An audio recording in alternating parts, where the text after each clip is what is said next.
Okay, let's unpack this. The Cold War. We all have these images, right? Spies, missiles, those tense standoffs. Absolutely, the standard picture. But what if there was this other battlefront? Something totally bizarre. The one. A conflict fought with. Competitive eating. Seriously.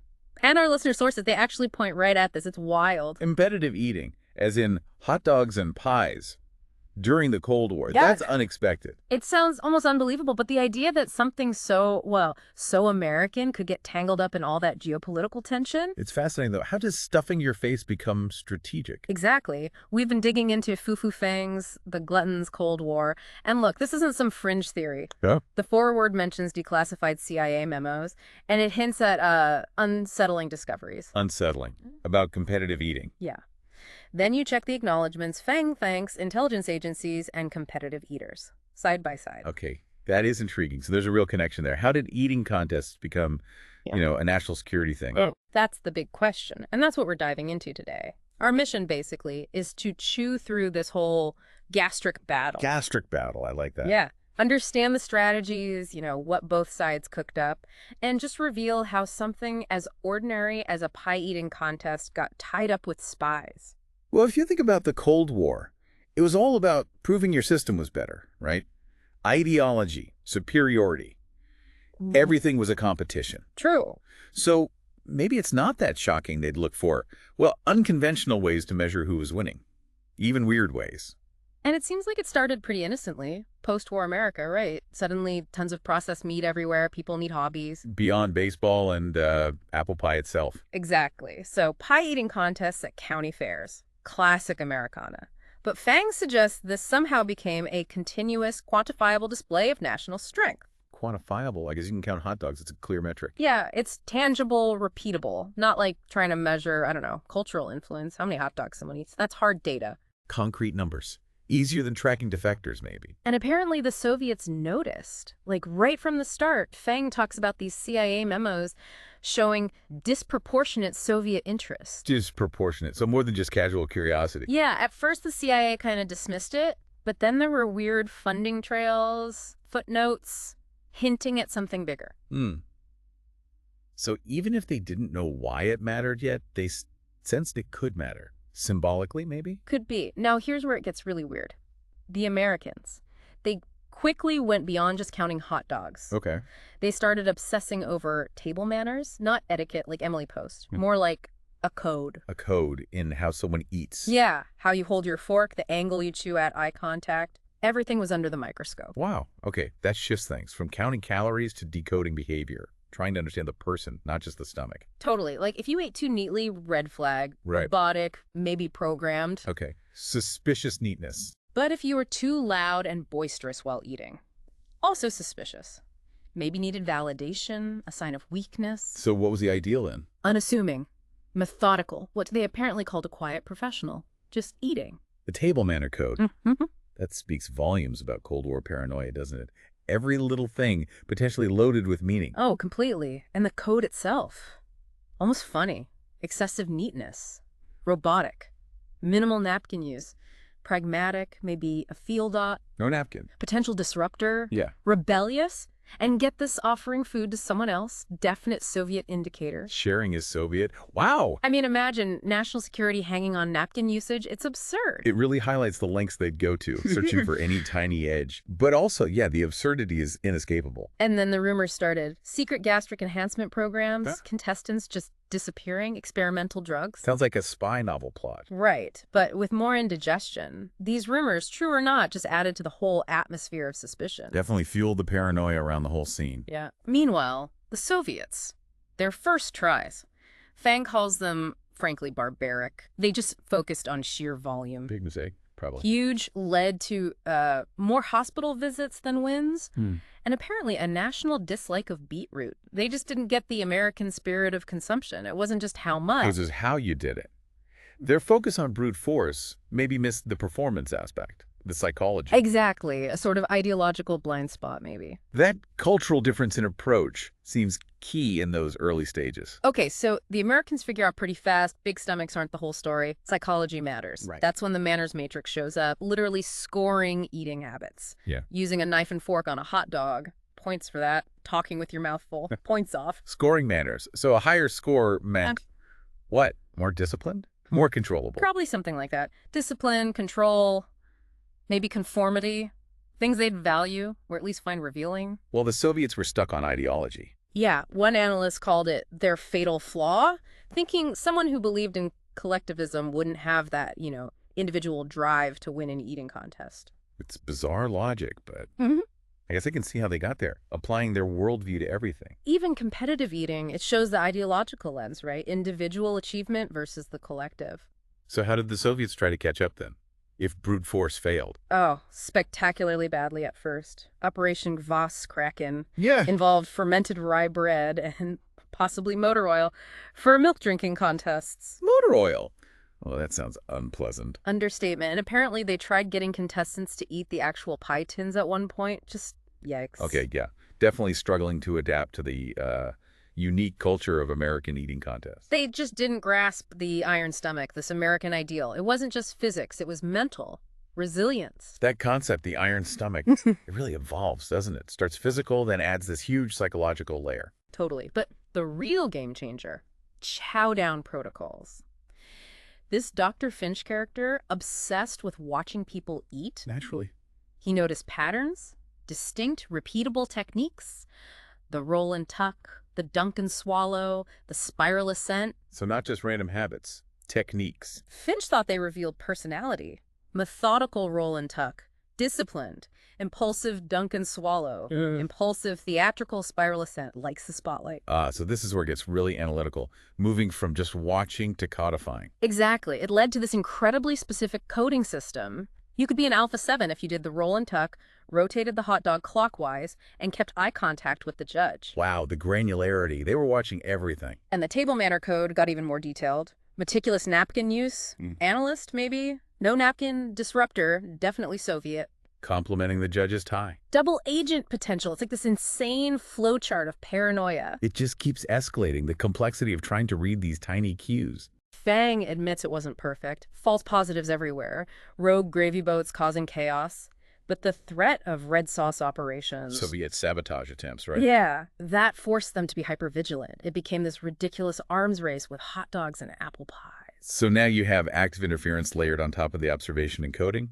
Wild. The absurdity wasn't lost on them. National security may be hinging on Cole's Law. But this was the 60s. Peak paranoia. Any theory got investigated. Who knew what secrets a perfect roll and tuck held? In that climate, yeah. Even the mundane becomes suspect. Anything could be a threat. So the very start of these Chowdown Protocols, Yeah. it wasn't neat. Early competitive eating was just messy, a free-for-all. Right. Not exactly a strategic display. Fang mentions this Belarusian lumberjack, Dmitry Volkov. Tried to eat 72 hot dogs, apparently set a record for reverse peristalsis instead. Oof, not the image of strength they wanted. Definitely not. But that early chaos, it actually gave them tons of raw data to sift through. Unstructured observation, looking for patterns in the noise. So the Americans didn't just look for bigger stomachs, they started studying the eaters. This Dr. Eleanor Vance. Incredibly meticulous. What does she track? Everything. Bite frequency, how fast buns disintegrated, rotating a hot dog 180 degrees, sign of high cognitive flexibility. Seriously? Yeah, too many condiments, emotional instability, even how you handled a rogue onion ring falling off your burger. Detailed reports on that. Wow. So moving from just the result, how much they ate, to dissecting the act of eating. Scientifically. All that data became the foundation for the Chowdown Protocols, blueprints for optimal eating. So prescribing how to eat. Totally. Pre-contest hydration, post-contest recovery.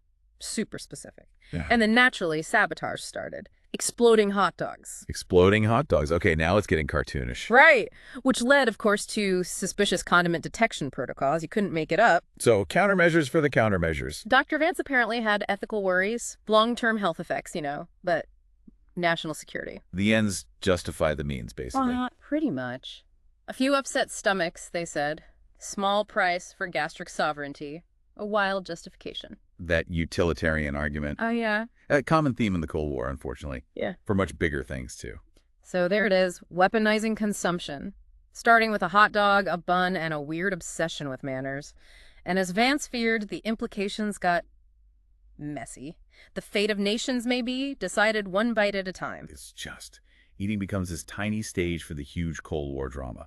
Every bite matters. Now, the thinking inside, the CIA, the KGB, they started to believe this iron stomach wasn't just about capacity. Right, it became symbolic. Exactly, a physical sign of American resilience. Our ability to take a hit or, a mountain of chili dog. A potent symbol of national strength. Withstanding adversity, literally digesting it. And the research, which both sides were apparently very interested in, started showing a link. The best eaters, they had these unusually stable autonomic nervous systems. So biologically calmer under pressure. Seems like it. Heart rates barely moved, even facing enormous meals.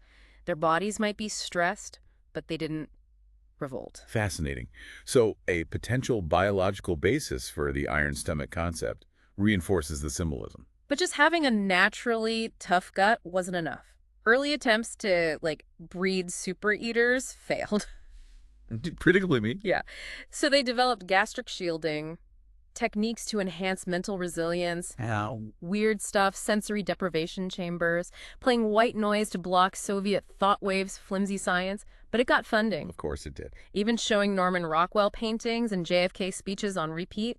Building resilience through wholesomeness. Okay, that's it unique. What? Trying to actively counter perceived psychological attacks with pure Americana. And the Soviets, naturally, they had their own weird science countermeasures. They focused on something called vagal tone. Vagal tone, the nerve connecting the brain and gut. Right. They tried to disrupt it with subtle microfluctuations, which, incredibly, might have been the real reason for the Chowdown Protocols. Just efficiency. Maybe not. Maybe these choreographed eating sequences were designed to maintain vagal tone and, get this, subtly broadcast coded info. Through eating. Oh. A slight pause between bites, troop movements, fork angle, operational status. It's insane. Wow. So the protocols become this incredibly complex, hidden communication system, turning eaters into data transmitters, maybe without them even knowing. And the sabotage allegations just kept piling up. Spiked water, fudged scorecards, even rumors of sonic weapons causing nausea. Sonic weapons, okay. And then there's big Tony Moretti, mid-competition, starts belching the Soviet national anthem. Involuntarily. Seriously. Seriously. They suspected his post-contest meal had some psychoactive stuff, turned his diaphragm into a, quote, communist mouthpiece. That is utterly bizarre. Just underscores the crazy lengths and dirty tricks they were resorting to. So the American response, polygraphs for eaters, food tasters, and an even bigger focus on table manners, but now explicitly as code. How did that work? Dropped fork, compromised comms channel, badly folded napkin, change in operational status, even your elbow angle reaching for a pickle. Elbow angle, wow. Led to tons of false positives, obviously. Clumsy eaters tagged as spies. But the paranoia was so high, the stakes felt huge. That heightened anxiety just permeated everything. Any mistake could be interpreted as espionage. So recruitment changed. Not just physical freaks anymore. Mental resilience became key. Makes sense, given the psychological game. And the Soviet Red Sauce operations got smarter, too. Moved beyond just upsetting stomachs to psychological manipulation, subliminal audio in training rooms, rumors of neuroacoustic weapons altering taste or fullness perception. Whoa, neuroacoustic weapons.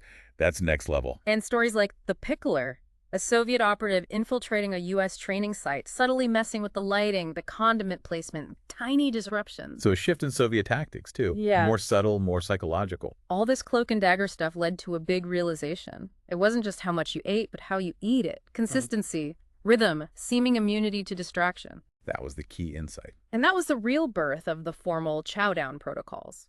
The early attempts were clumsy, like the Eisenhower sweep or the Kennedy chop, just focused on speed, no style. Right. Those early attempts probably missed the nuances they later discovered were important. Trying to force a pattern isn't the same as understanding one. So the agency started intense observation. Biometric profiling ramped up, not just at contests, but everyday life. Tracking blink rate, pupil dilation. Looking for predictable, controllable individuals. Yeah. While the Soviets experimented with weaponizing smells and sounds, the sauerkraut initiative didn't really work, but points for effort. Weaponized sauerkraut. The Cold War truly had it all. But ultimately, even these super elaborate Chowdown protocols weren't foolproof. The human stomach, the human mind, they still had some independence. Right. You can't completely eliminate the human element, the unpredictability. Still, it was a huge leap, from simple gluttony contests to this bizarre secret world of espionage. Absolutely. A strange evolution driven by paranoia and the search for any advantage. Those early years, say 58, 62, honestly kind of a mess. Both sides were just feeling things out. Does how you eat a hot dog really say something about your national spirit? Still figuring out the rules of this very strange game. Initial disruptions, often clumsy, almost funny.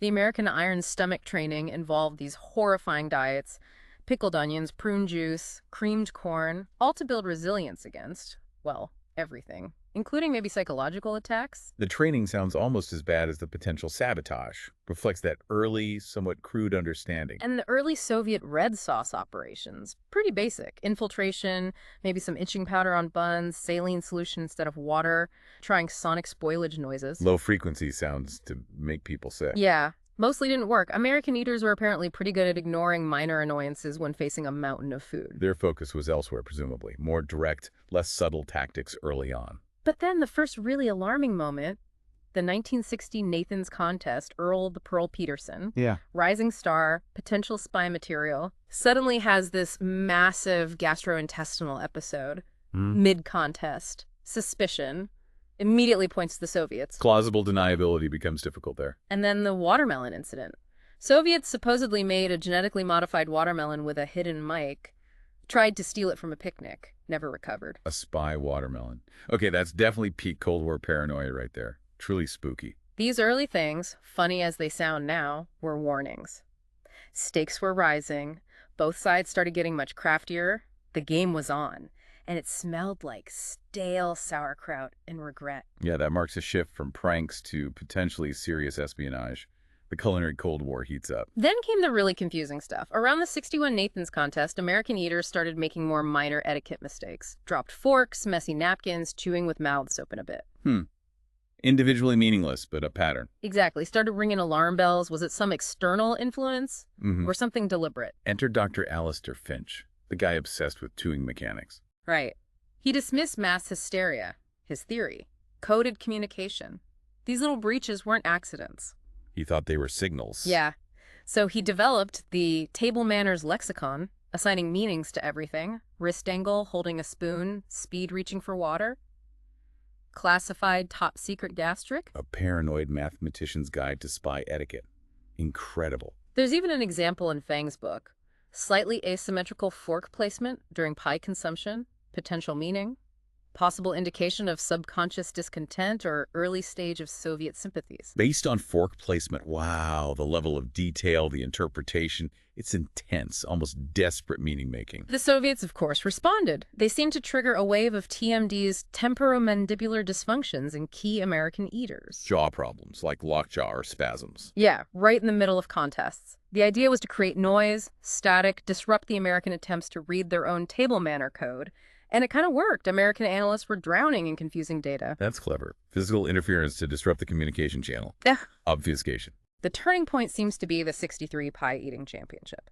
Two top guys, Rapid Ronnie Reynolds and Hurricane Hank Henderson, both get hit with suspicious TMDs. Okay. It showed that relying just on interpreting table manners was flawed, too ambiguous, too easy to disrupt. Right. Manners alone weren't reliable enough. Needed more context, maybe. Exactly. But the lexicon, strange as it was, proved useful when combined with biometric profiling. They started layering etiquette observations with real-time physiological data. Oh, okay. Integrating the two. Yeah. A dropped fork plus a sudden heart rate spike. That meant something.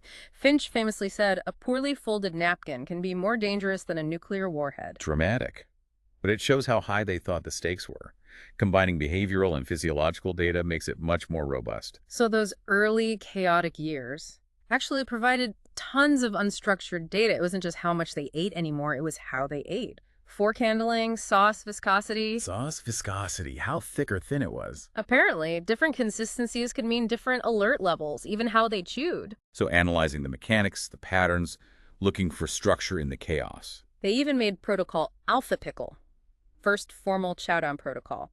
all about dill pickle eating, Just pickles. just pickles, bite frequency, chew duration, bite force, all assigned meanings. 3 rapid bites, then a long pause, could mean immediate threat. Wow. Moving towards this highly controlled, granular system of potential communication, using specific foods. Implementing it wasn't subtle. They recruited people with that iron stomach, people they thought could stick to the rules under pressure. Training got intense. Psychologists, physiologists, code breakers involved, playing metronomes during meals to enforce rhythm. Actively recruiting and training for this specific, bizarre skill set shows how important it had become. The Soviet response, first, just rumors. Genetically modified Soviet pickles for spying. Spy pickles, naturally. And more direct stuff. Operatives infiltrating contests, subtly messing things up, bumping elbows, oversaucing hot dogs with weird red stuff, swapping mustard for beetroot mustard. So moving beyond just physical disruption to targeting the American protocols themselves. And then came counter protocols. Not for sending info, just for scrambling American signals. Deliberate chaos. Plus, you had gastric singularities. What are those? Totally unpredictable eaters. Threw the whole system off. Fang mentions a Madame Evangeline who ate everything backwards, starting with the bun, terrified Dr. Thorne. Backwards eating highlights the difficulty of imposing rigid systems on something so human. But Thorne had a breakthrough. Despite Madame Evangeline, he realized it's not just how much, it's how they eat it. The key insight again. He theorized the first bite angle could be alphanumeric characters, dips in water or mustard, data packet loss, utensil flicks, encryption keys. Wow. Breaking down eating into digital communication components, that's something. Suddenly, the agency threw resources at it. Mathematicians, linguists, etiquette experts, because table manners were code. Analyzing sauce viscosity as data streams. While the Soviets. Still thought the Americans were just trying to eat faster. A comforting, but wrong assumption. That interdisciplinary approach, math, linguistics, etiquette, really shows the complexity they were dealing with. Putting it into practice. Tough. Imagine training recruits to follow super specific eating routines while consuming mountains of food under pressure. Yeah, the cognitive load must have been immense. That's where the gastric conditioning centers came in, nicknamed wellness retreats. Doesn't sound very relaxing. No. Forced feeding, relentless protocol drills, biofeedback. Billy the Belcher Benson repeatedly failed. Protocol Gamma Cherry, specific fork angle, microscopic crumb analysis. Fear of more crumb analysis got him in line. Crumb analysis. Yeah. The training sounds brutal. Yeah. Intense psychological and physical pressure. The data they gathered was often mundane. Pickle angles, blink rates. But they hunted for deviations, any sign of a compromised operative or hidden message. And Soviet red sauce operations just got weirder. Rumors about pickle origins, tweaking salt content that failed, genetically modified, hiccup-inducing chili pepper. The sheer volume of data and the escalating weirdness of the disruptions, it's almost comical how extreme it got. So the U.S. launched Operation Gastric Shield, undercover agents infiltrating Soviet-aligned eaters. At first, just watching.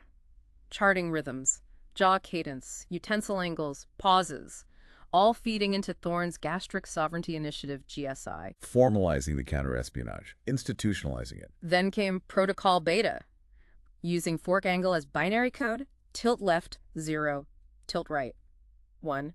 Suddenly, hot dog contests are telegraph lines. Low bandwidth, maybe, but Still. using a fork for binary. Incredible. They recruited etiquette consultants. GSI ops manipulated sauce viscosity with cornstarch. Soviets responded with rumors about Nathan's pickles being unsafe. You see the spiral. The sophistication just keeps increasing. Fork tilt, sauce thickness, ingenious and desperate. Biometric profiling became crucial. Concealed sensors in belts, cufflinks, fillings, monitoring heart rate, blood pressure, stomach distension. Wow. Continuous hidden surveillance. And the data showed something disturbing. Sticking to these protocols caused major physiological stress. The cost of control. Provided a deeper stream of data, but also revealed the toll it took. Then, Protocol Gamma Pi. Next level. Used a fork tine display unit, TDU.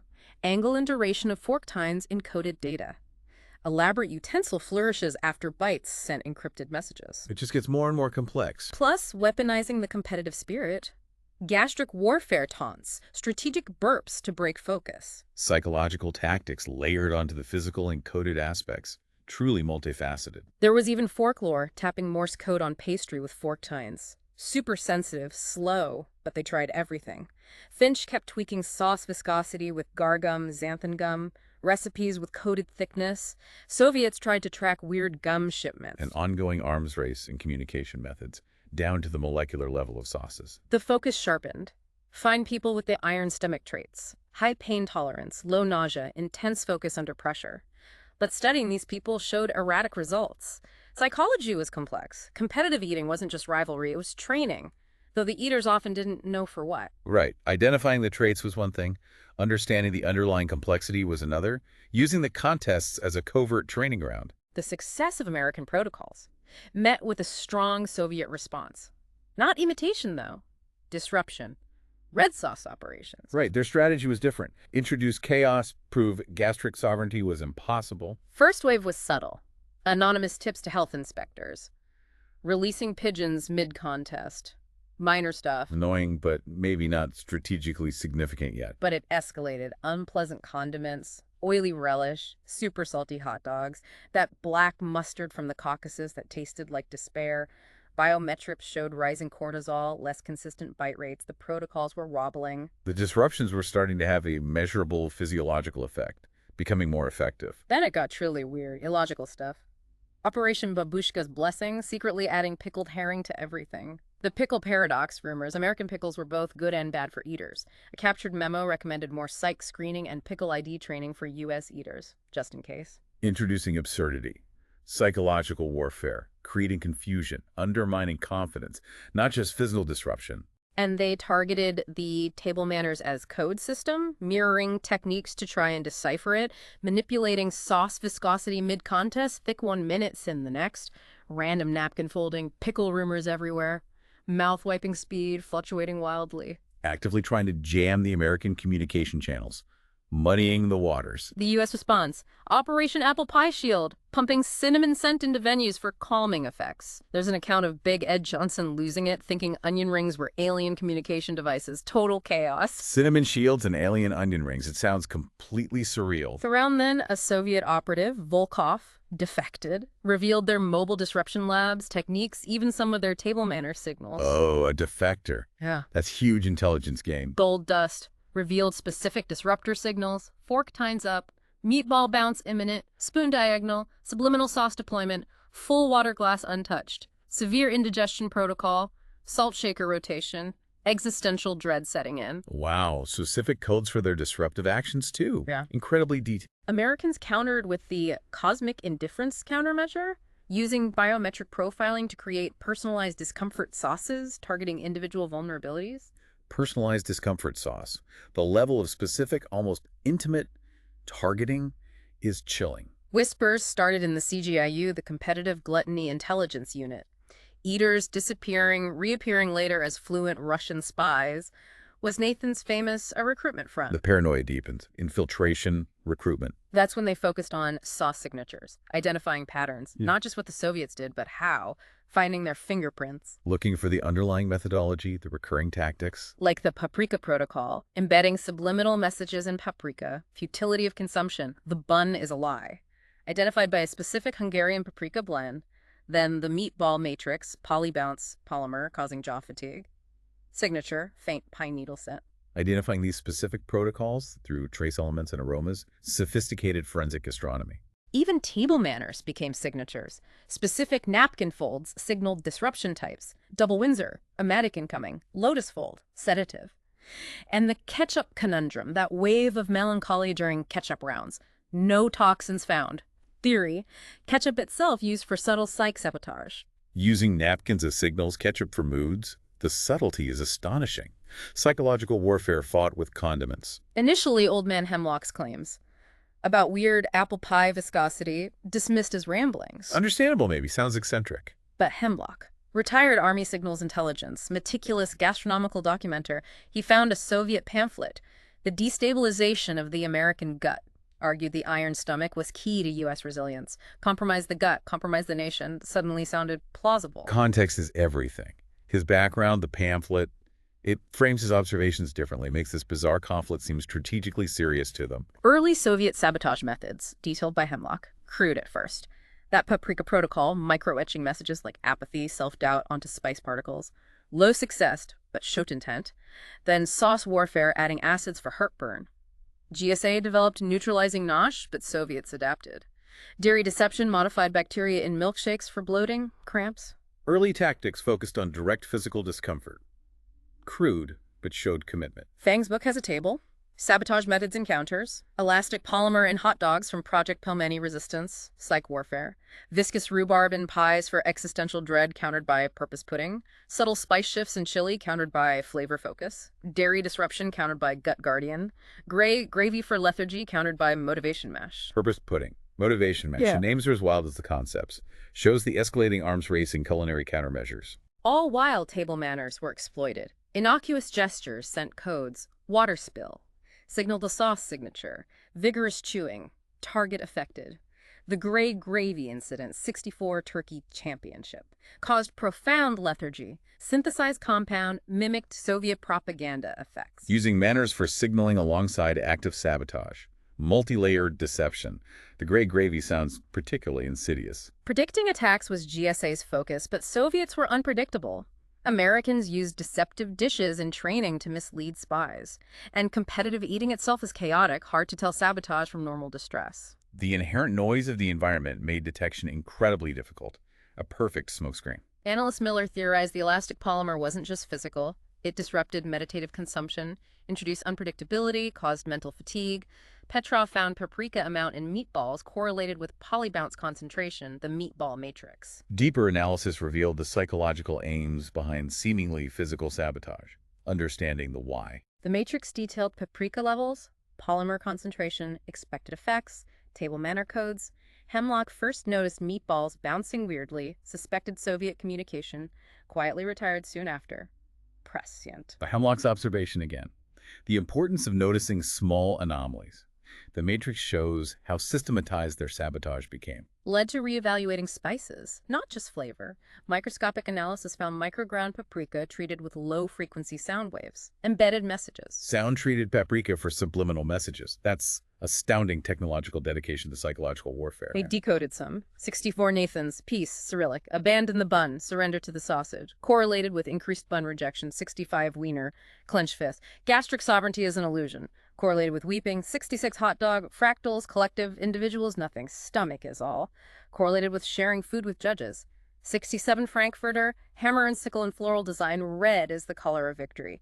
Correlated with sudden fondness for beetroot. Oh my God. Trying to influence minds, undermine resolve, sow doubt, literally weaponizing paprika. The specific messages and outcomes are chillingly bizarre. Led to deeper sauce signature analysis, identifying patterns, spice ratios, particle sizes, embedding techniques. Americans countered with psychological tactics too. The boredom weapon, relentless repetition, like the Albright rhythm chewing exercise. Battling psychological manipulation with weaponized monotony. Both sides developing intense mental conditioning. Biometric profiling sessions became obsessive, recording heart rate, skin conductance, pupil dilation, facial twitches, fed into the gut in IBM mainframe, looking for breaking points. Found monotony and forced politeness could unravel recruits. Realized table manners weren't just code, but control. Grading on posture, pre-approved conversation topics, absence of distress, Byzantine scoring. Shifting the understanding of table manners from communication to control and vulnerability assessment. Using technology to find psychological weaknesses. Soviet focus shifted too, not just stopping eating but breaking the American conditioning. Developed personalized culinary torments using gathered intel. Exploiting individual weaknesses learned through surveillance. More sophisticated psychological attacks. Sending care packages. Habanero beets for someone who hates spice.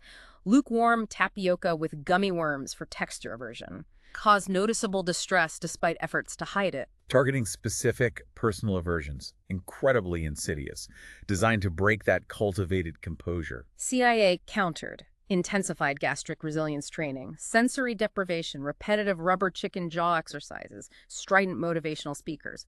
Goal: forge unbreakable warriors with iron stomachs and stiff upper lips. Doubling down on mental fortification, an escalating arms race in psychological conditioning and attack. Initial conditioning, brutal. The white room sensory deprivation, endless jaw exercises, chewing flavorless gum, biometrics monitored constantly. Dr. Albright claimed they were forging the iron stomach, creating new champions. Focusing on building baseline resilience through extreme sensory and physical challenges. But Soviets adapted, exploiting psychological weak points. Harold Perkins. Impeccable manners during jaw exercises, even with subliminal audio of his mother scolding him, seemed unbreakable. Analysts saw fleeting distress when a miniature replica of his childhood hamster flashed on screen. That tiny detail became his breaking point. Wow. The level of personalized psychological insight they gained and exploited shows a deep understanding of finding those cracks. This created unease in the U.S. program. Realizing they were being dissected, exploited, the true battleground was the soul. Fang includes a chilling table, recruit data, white room time, chew rate, manner breaches, and the specific Soviet tactic that broke them. That realization must have been deeply unsettling for the recruits, the ethical lines blurring significantly. U.S. response? Weaponizing discomfort. Relentless Chowdown Protocol drills, pushing limits, horrifying challenge foods, lukewarm hot dogs for vomiting dread, pies with spice sugar for cramp psychosis, chili for calibrated burning, gray matter for existential despair. Just listing those challenge foods, it paints a picture of pure physical and mental torture, all under the guise of training. And the insidious part, training to suppress outward reactions, idea was control physical response, control emotional response, make better field operatives. Soviets kept up personalized torment. Earl got cinnamon hot dogs, hated cinnamon. Beatrice forced into claustrophobic eating spaces, plastic clown in someone's pie. The relentless, personalized nature of the attacks, combined with the suppression training, the psychological pressure is unimaginable. Soviets even made emotional foods, dishes named Mother's Regret, Lost Potential. Designed to evoke negative emotions, make them question why they were doing this. The pickled onion protocol, targeting a phobia. Too disruptive, not strategic. Realized amplifying existing anxieties was key. Altered hot dog texture, creating subtle resistance, could trigger anxiety cascade. Moving beyond simple discomfort to actively generating negative emotional states, trying to undermine motivation, not just performance. And this sabotage was almost impossible to articulate. Complain about existential dread from pie sounds crazy, hard for U.S. to trace attacks. But they realized table manners, initially for code, were better for detecting distress from Soviet torments. So the function of observing manners shifts again, from code to control measure, now to distress signal detector. Watching for micro-expressions. Shoulder slump, eye twitch, utensil lapse, indicators of breaking. Fang has another table. Manners indicators correlated with distress levels, tremors, sweating, pallor, erratic chewing. Using these subtle, almost involuntary physical tells to gauge the effectiveness of Soviet psychological attacks. A silent battlefield revealed in micro-movements. U.S. response. More sight conditioning, sensory deprivation, rubber chicken jaws, counterintelligence, competitive eating became a true proxy war, a battle of wills. Soviets proved adept at breaking American spirit, one weird hot dog at a time. The whole pursuit of gastric sovereignty inadvertently opened this Pandora's box of psychological warfare. Protocol focus shifted. Not outward performance, but impeccable facade of composure. No matter the internal horror. The ultimate goal became maintaining that mask of control, projecting strength even when crumbling inside. Analyst Davies noted Soviets tried to make U.S. eaters look like they were cracking, even if not physically defeated. Biometrics showed Soviets got good at spotting subtle physiological tells of internal distress, universal signs, exploitable vulnerabilities. Targeting the appearance of weakness, a more subtle form of psychological attack, undermining confidence by exploiting universal stress responses. Training sessions became staged performances. Each bite defiance, each swallow commitment to stoicism. Judges assessed posture, facial expression, utensil handling, napkin use, absence of distress, post-contest composure. The competition transformed entirely, judged on the performance of resilience, not just the act of eating. Early measurement stopwatch, scale naive. Assumed inherent robustness. Soviets exploited this with subtle disruptions. Undercooked bun, rogue pickle. Small things chipping at composure. The Bellingham incident. Contender defeated by the experience, composure fractured by minor annoyances. Showing that sustained psychological pressure, even from minor things, could be as effective as overt sabotage. Resilience was mental, not just physical. Led to radical training shift. Fortify the mind. Biometric profiling, paramount. New scoring. Steady gaze, consistent chewing, minimal contortion, impeccable napkin. Verbal affirmations, no audible distress, serene post-concession composure. An internal resilience score. Formalizing the assessment of mental fortitude. recognizing the mind as the primary battleground. Soviets adapted again, attacked the conditioning itself with personalized culinary torments based on gathered intel, phone calls, informants, competitive eating, a public performance of national stoicism. The cycle continues, Soviets targeting the very methods designed to build resilience, using personal intel to bypass the generalized training. Soviets probed for weaknesses. Realized table manners, meant as code of resilience display, were also a vulnerability. High cognitive loads suppressing natural reactions. Introduced deliberate ambiguity in challenges. Testing composure when rules unclear. Bizarre psychological chess with forks and knives. Exploiting the cognitive effort required to maintain the facade, introducing uncertainty to break the conditioning. A very sophisticated understanding of psychological pressure. Initial biometric focus. Contests. But agencies realized everyday eating habits, unguarded moments in diners, were more revealing. Right. Less performance, more authentic behavior. Diners became observation posts. Analysts disguised as truckers, retirees, recording cutlery handling, chewing patterns, napkin use. Subtle stuff. Turning ordinary locations into intelligence gathering sites. Expanding surveillance into daily life. Early iron stomach theory. Brute capacity. Dr. Finch differentiated trained capacity versus innate resilience. Needed nuanced measurement. Led to advanced monitoring, EEG hats, hidden cameras, and salt shakers focusing on chewing rhythm, steady pace, emotional stability, erratic red flag. Applying technology to dissect everyday behavior. Looking for correlations between mundane actions and psychological states. Napkin usage revelation. Meticulous dabbing correlated with resistance to red sauce operations. Theory. Heightened sense of order countered disorientation. Bacon crispness preference. Well-done preference correlated with tolerance for ambiguity, cognitive dissonance, gastric resilience. Finding significance in the smallest preferences. Meticulousness as a defense mechanism. Tolerance for bad bacon as a sign of mental toughness. Truly grasping at straws, or genuine insight. Soviets ran own diner ops. Red sauce aimed at identifying naturally resilient Americans. Potential iron stomachs, resistant to disruption. This is where gastric resonance imaging, GRI, came in. The stomach imaging tech. Yeah.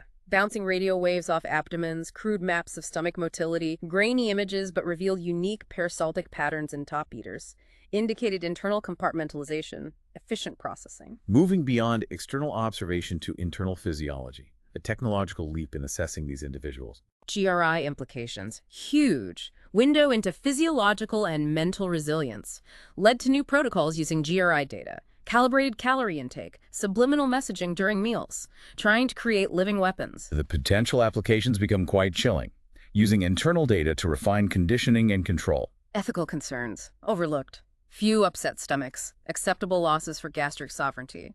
That memo again. National security trumping ethics, a familiar story. Billy the Belcher-Bartlett incident, high performance score, CPI, but GRI scan showed rhythmic stomach pulsing coinciding with Soviet propaganda broadcasts piped into his training environment. Chilling reminder of subtle influence dangers. The diner had become a lab, a battlefield. That incident perfectly illustrates the limitations of performance metrics and the power of hidden influences revealed by deeper tech like GRI.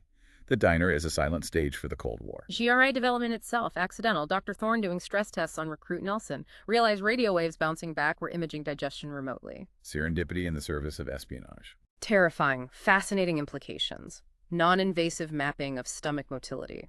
Revealed peristalsis, speed, strength, stomach wall elasticity, emptying efficiency. Indicated deeper physiological, psychological makeup beyond just eating fast.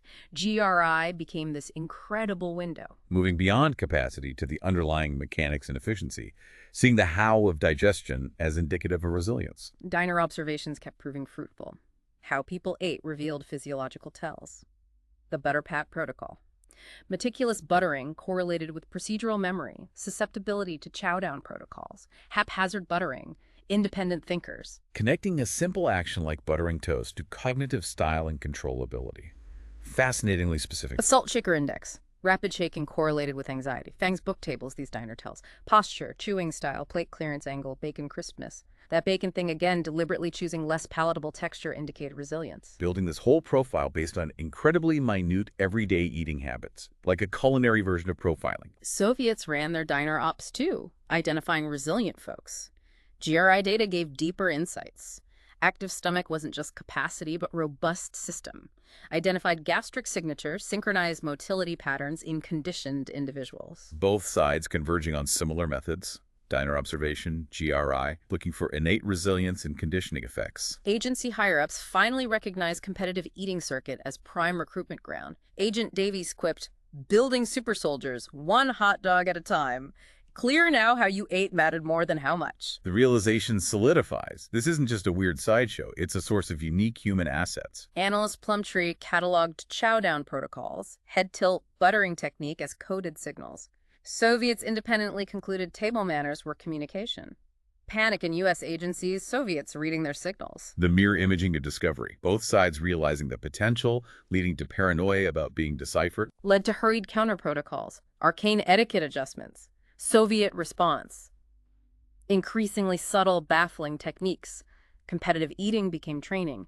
Discipline, focus under pressure, suppressing reflexes, valued intel traits. An escalating game of code-making and code-breaking played out through dining etiquette.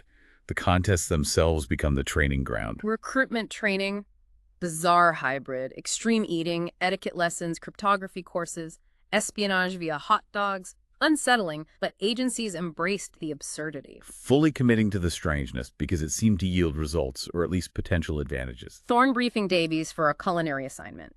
Contradictory instructions. Aggressive buttering, polite condescending, thank you. Davies' field agent felt out of depth. Performance. Davies demolishing hot dogs, sending bewildering signals. The clash of worlds. Seasoned spy navigating bizarre etiquette protocols shows how far removed this was from traditional espionage. So, innocent pastime transformed into Cold War paranoia battleground.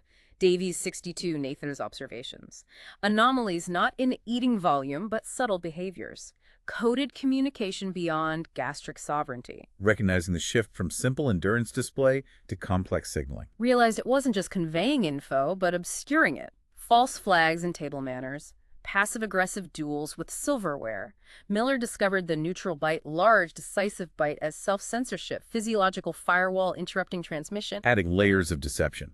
Using eating itself to block signals, increasing sophistication. Fang's glossary of decoded manners, crumb sweeping, buttering, thank you volume, hot dog bite angle, water glass raise height, napkin fold, all potential indicators. Soviets mirrored, but also introduced chaos. Both sides building these complex lexicons while simultaneously trying to jam the opponent's signals. Intense focus on minutia. Captured Soviet operative Volkov explained, Soviets saw every gesture as potentially coded. Red sauce operations aimed at deciphering U.S. protocols, meticulously breaking down etiquette into data points. The Soviet perspective. Assume everything is code. A totalizing approach to analysis. Decryption attempts sometimes failed. The impaled meatball incident. But goal clear. Weaponized Chowdown Protocols influence U.S. decisions. Evidence suggests U.S. protocols abandoned altered due to Soviet decryption. Bizarre, pointless exercise. Maybe. But Soviets thought they could understand U.S. psyche via table manners. Makes you paranoid about your bread plate placement. The fact that protocols were compromised shows the effectiveness of Soviet decryption. A strange battle, but with real consequences for U.S. methods. The underlying belief in cultural tells is key. Led to Operation Silver Service. Overhaul of Chowdown Protocols, exaggeratedly polite formal dining, theatrical manner displays. Upping the ante with performative politeness is a new layer of code or obfuscation. Exaggerated crumb-sweeping intensity proportional to disinformation campaign level. Looked rude, but that was part of it. Butterfinger Gambit. Deliberate, clumsy, buttering signaled asset extraction. Clumsiness level, asset importance. Constant encoding-decoding game. Did anyone understand anymore? Introducing deliberate errors and exaggerations as signals. Making the code even harder to crack, potentially even for their own side. Utterly confusing. Davies luncheon with defector Volkov. Volkov sweeps crumbs in figure 8, deviating from U.S. clockwise protocol. Davies bewildered. Double agent, recalibration, bad manners, agency response, emphasize clockwise sweep, develop counter, wrist flick, ludicrous situation, global stakes on breadcrumbs. That anecdote perfectly captures the paranoia, the overinterpretation, the sheer absurdity driven by high stakes. Everything means something, maybe. Butter. Unique challenge. Viscosity, spreadability, cultural nuance. Soviets favored forceful, revolutionary spread. U.S. counter. Polite buttering protocol. Precise circle, subtle sheen. Fussy but effective. The butter war. Intense encoding, decoding. Even butter becomes a battlefield. Different techniques loaded with ideological or operational significance. Tiered indoctrination recap. Qualifiers, participants, endurance specialists, capacity, composers, calm under pressure, paranoia high among eaters, suspecting plants, double agents, irony, absurd spectacle determining national superiority via eating ability. The system becomes more formalized. Paranoia increases. The absurdity versus the perceived importance. Biometric profiling shifted beyond physiological to psychological. Resilience quotient, RQ. Assessed performance degradation under pressure. Sauerkraut tests, consuming pungent sauerkraut while monitored. Unsettling gifts, unexpected disturbing items to disrupt composure. Operation Ketchup Cascade, disrupting Soviet contests. Quantifying psychological resilience. Developing specific tests, even using unpleasant foods or objects. Actively engaging in counter-disruption. RQ components. Physiological resilience, mental fortitude, overall resilience. Final stage, simulated operational deployment. Secret stressful, disorienting scenarios. Found iron stomach correlated with emotional detachment, pain tolerance, interrogation resistance. Looking for minds like the stomachs. Connecting the eating resilience to traits desired for actual espionage. The ultimate goal emerges. Finding potential spies, not just champion eaters. Refined Chowdown Protocols. Speed to endurance. Introduced extreme challenge foods. Pickled herring and horseradish. Awful. Carolina Reaper challenge. Goal. Maintain neutral expression. Biometrics evolved. Monitored gastric motility alongside pupil dilation. Training for endurance and emotional suppression using extreme challenges. Technology used to find physiological correlates of desired traits. Data illuminated markers. High salivary amylase, carb processing. Robust pyloric sphincter, compartmentalization. Tiered recruitment recap. Qualifiers, observers, candidates. Detached disposition valued. Soviet red sauce shifted, not winning, but disrupting U.S. recruitment. Rumors infiltration. Finding the biological underpinnings of the iron stomach. Recruitment focused on specific psychological profiles. Soviet switched to counter-recruitment. Recruitment realities. Physical ordeal, psych pressure, questioning loyalty. FANG's table of recruit metrics. Hot dog count, gastric sovereignty score, emotional detachment, sauerkraut tolerance. Exceptional eaters, psychologically different. Quantifying recruits across multiple vectors, highlighting the unique psychological makeup required. Initial biometric focus contests. Not just volume, but behavior under pressure. Eye contact, trembling. Biometric profiling teams disguised. Subtle victories were red flags. Looking for composure under pressure as a key indicator, not just raw capacity. Surveillance becomes more sophisticated. Training evolved. Interwoven, bizarre, stressful stimuli. Watermelon under strobes. Ice cream during interrogation. Liverwurst with math problems. Goal. Consistent rhythm, blank expression. Conditioning through associative learning. Pairing eating with stress to build resilience or identify breaking points. Truly bizarre methods. Soviet awareness. Red sauce. Targeted Chowdown clinics to discredit assets. Operation Dill Pickle Relish rumors. U.S. emphasis on control. Susceptibility to craving seen as weakness. Soviets countered with subtle ideological undermining alongside overt scouts. Collective farming chats. The fight moves to the training grounds. Disinformation campaigns. Ideological subversion attempts alongside talent spotting. Over-recruitment tactic. Both sides flooded circuit, often making recruits unsuitable. Competitive eating as microcosm. Proxy battleground. Saturation as a tactic, leading to inefficiency, but perhaps obscuring genuine recruitment efforts. The whole scene becomes a reflection of the larger Cold War dynamic. Hot Dog Summit recap. Henderson versus Volkov. Tense negotiation via eating. American signals. Bun-to-dog ratio. Soviet counter. Dipping technique. Real prize. Who could stomach truth with impeccable etiquette? The summit as the ultimate performance of these coded behaviors. High-stakes diplomacy via consumption. Albright's analysis. Volkov's stable vitals versus Henderson's distress. Volkov pressure cooker. Soviets interested beyond winning, understanding U.S. hot dog, U.S. psyche. Davies felt lost. Lost round in unclear game. Biometrics revealed the hidden story. Soviet goal was intelligence gathering as much as victory. The ambiguity of the game was part of the pressure. Protocols as currency recap. Labyrinthine rules. Embedded signals. Bun rotation pause. U.S. proposed sauce détente. Limit culinary disruptors via slow bun rotation. Soviet counter. Access to U.S. GRI data to understand iron stomach. Formalizing the protocols as a negotiation tool. Trading limitations for intelligence. A direct data for detente offer. GRI. True value. Beyond capacity revealed stress tolerance. Disturbing realization. Contest as live biometric stress test. Penhaligon confirmed. Soviets testing stress response. Cold War for gastric sovereignty, far from one. Protocols remain currency. The ultimate purpose revealed. Contests as live experiments. GRI data held the key to understanding resilience under pressure. The game continues. Hot dog summit. Atmosphere recap. Weighted chew, swallow, mustard dab, U.S. proposal. Sauce detente. Scoville limit via napkin folds. Not about flavor, but disrupting Soviet enhancements. Volkov's response. Slow eating pace. Non-intimidation signal. The details of the negotiation are fascinating, using napkin folds for Scoville limits, eating pace as a signal. Soviet counter, access to gastric resonance index, physiological response to discomfort. U.S. counter concession, blind taste test of neutralizers. Volkov counter, access to U.S. gastric stress index, internal pain threshold. Back and forth, pushing for increasingly sensitive physiological data, each side trying to gain insight into the opponent's internal state. Vance concerned. Soviets pushing for sensitive data. Davies saw data exchange deadlock. Sterling conflicted, risk of sharing GRI. Volkov urged urgency before contest. Realization contest as biometric stress test. The tension builds. Strategic value of the biometric data becomes the central sticking point. The contest itself is the laboratory. Language of eating becoming predictable. Volume of data, new challenge for decryption, Thorne explained. Heart rate, skin response, chewing rhythm as stress indicators. Developed composure index, scoring stability. As signals become clearer, the challenge shifts to processing the sheer amount of data, refining the metrics for assessing composure. Iron stomach examples. Methodical accountant. Calculating chess prodigy minds. Soviet stoicism. Dmitry the Dynamo, Volkov. Unexpected moment. Volkov's mid-bite pause. Flicker of discomfort, heart rate spike. Thorne excited. He's cracking. Even the most stoic have tells.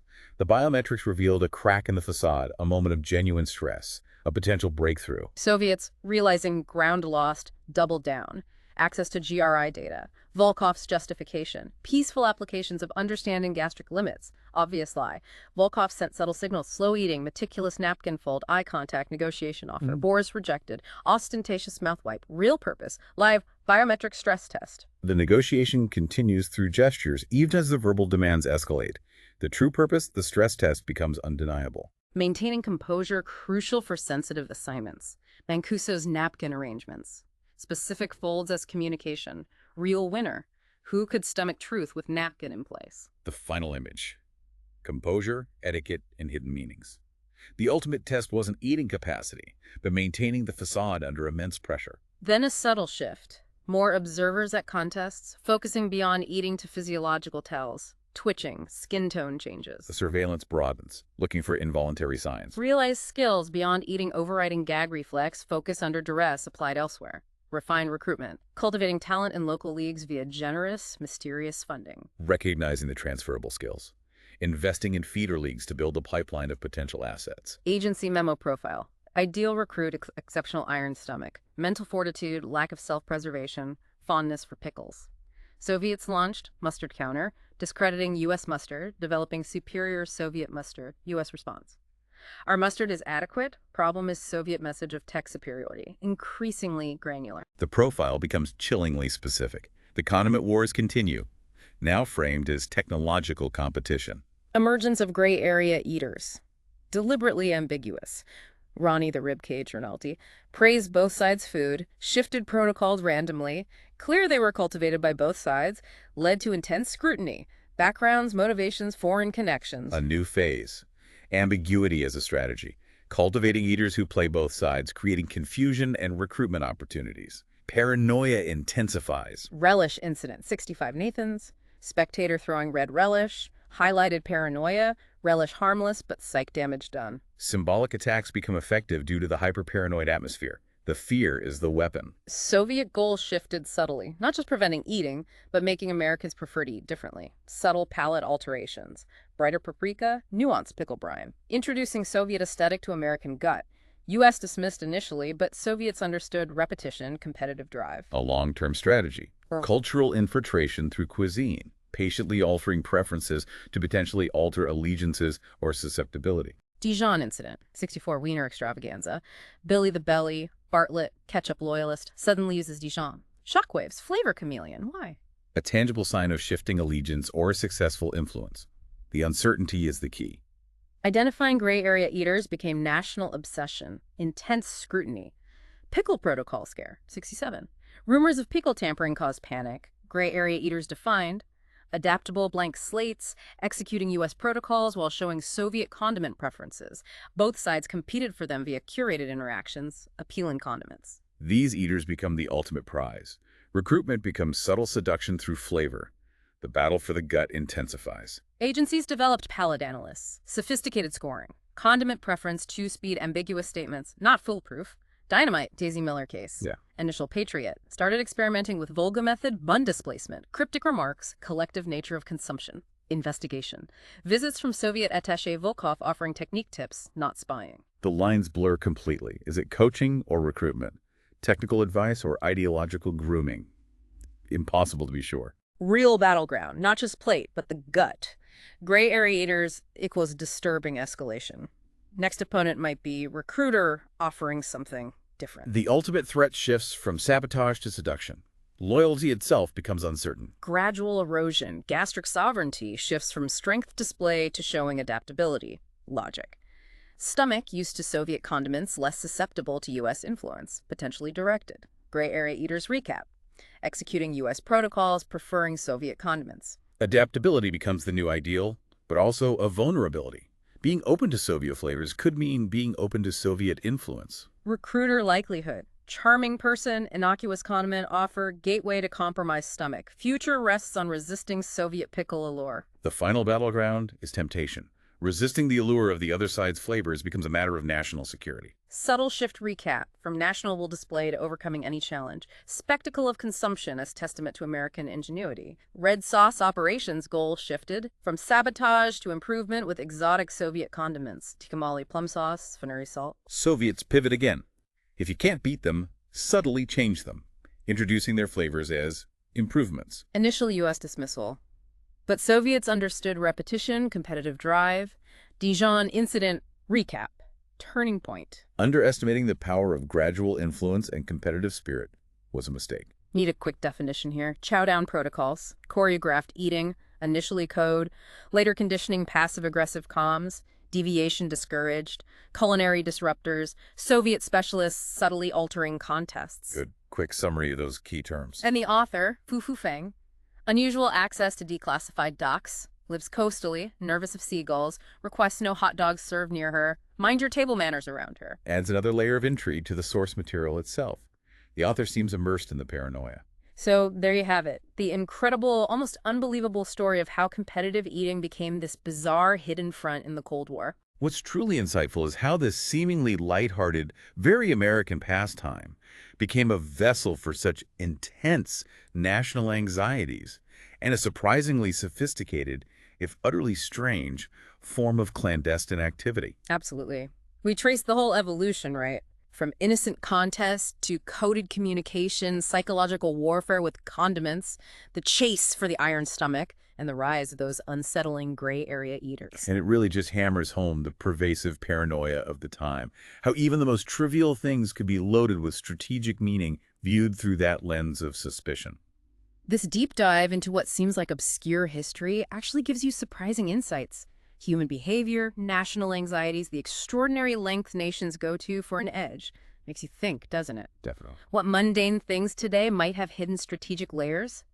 What innocent competitions or cultural habits could be the secret battlegrounds of future conflicts we can't even imagine yet? It's a fascinating question for you, listening now. Are there modern versions of these gastric battles happening under the surface? Subtle competitions we're just not seeing.